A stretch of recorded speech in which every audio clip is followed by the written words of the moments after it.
How hard can you punch? Could you knock somebody out, break a skull, send them flying like in a Bollywood movie? Well, unless you have a hydraulic piston for arms, the science might disappoint you a little. Before I continue the video, 99.5% of the people that watch my videos aren't actually subscribed, so you know, you could subscribe if you want to. Thank you. From the physics perspective, a punch, or other known as force, is mass times acceleration. So, assuming your arm weighs around 4 to 5 kg, which is roughly around 9 to 11 pounds, and you're able to reach the speed of 6 to 10 meters per second, which is about 20 to 30 feet per second, means your impact will be around 150 to 400 joules of energy. For comparison, that's about the same as a baseball pitch, enough to hurt you, but you can't really categorize it as a lethal weapon.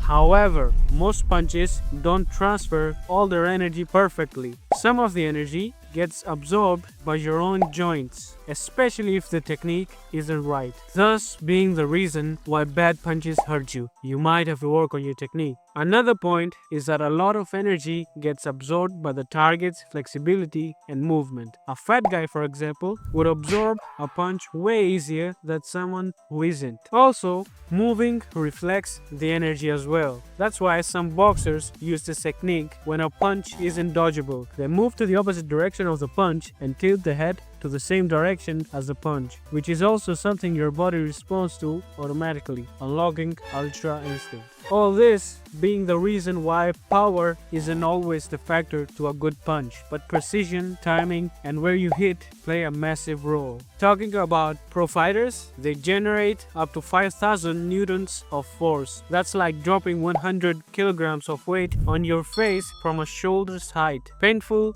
Yes. Fatal? Not necessarily, because human bones, especially the skull, are built different.